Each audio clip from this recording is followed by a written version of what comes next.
Welcome to AI Short Stories.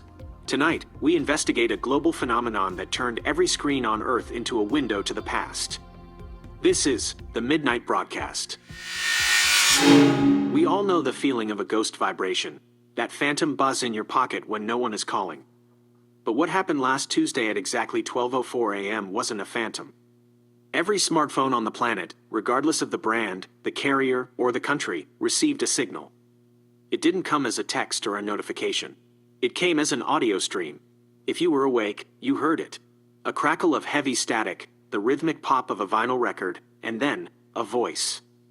It was a man, calm and deliberate, speaking in a dialect of English that hasn't been heard in 80 years. He wasn't talking to us. He was reading a weather report for the coast of Normandy. The date he gave was June 5, 1944. For the first hour, the world assumed it was a sophisticated hack, a global prank by a group with unprecedented access to the grid. But as the minutes ticked by, the signal grew stronger. It didn't matter if your phone was on silent. It didn't matter if the volume was turned down. The voice was vibrating the very glass of our screens, turning every device into a miniature speaker for a ghost from the past. The voice belonged to Arthur Penhaligon, a BBC radio broadcaster who had been declared missing in action during a London air raid.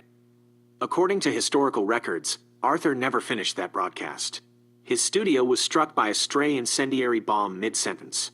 But on our phones, in the dead of night, Arthur was continuing his report as if the bomb had never fallen. By 2 a.m., the broadcast shifted. The weather report ended, and Arthur began to describe the room he was in. He described a studio made of light, a place where the air felt like electricity and the walls were built of infinite glass. He said he could see us. Not just one of us, but all of us. He described billions of tiny, glowing rectangular stars, held in the palms of people across a future he couldn't comprehend. He sounded terrified, not because he was dead, but because he realized he was the only thing that was real. He told us that the signal he was sending was the only thing holding our reality together. He explained that our modern world, our high-speed internet, our skyscrapers, our digital lives, was actually a secondary echo of his own time. We were a dream being had by a man in 1944. Scientists scrambled to trace the origin, but there was no source. The signal was originating from within the hardware itself, a resonance found in the atomic structure of the silicon chips. We weren't receiving a broadcast, we were vibrating at the frequency of his voice. As Arthur grew more agitated, the world around us began to flicker. In New York, the neon signs of Times Square momentarily transformed into 1940s propaganda posters. In London, the sound of phantom sirens wailed over the roar of modern traffic. The panic reached a fever pitch when Arthur stopped talking. There was a long, agonizing minute of silence where the world seemed to hold its breath. Then, the sound of a distant explosion echoed through 4 billion speakers. The sound of the bomb that was supposed to have killed him 80 years ago. The signal didn't cut to black. Instead, it began to loop. We are now trapped in those final 60 seconds. The sound of a man realizing he is a god, followed by the sound of his world ending.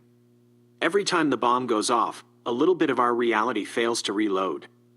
A bridge disappears here. A mountain range blurs there.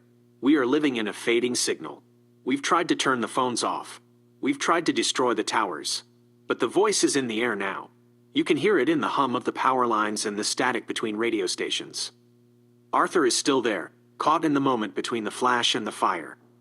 And as long as his voice continues to vibrate the air, we exist. But the loop is getting shorter. The static is getting louder. And eventually, the broadcast will end.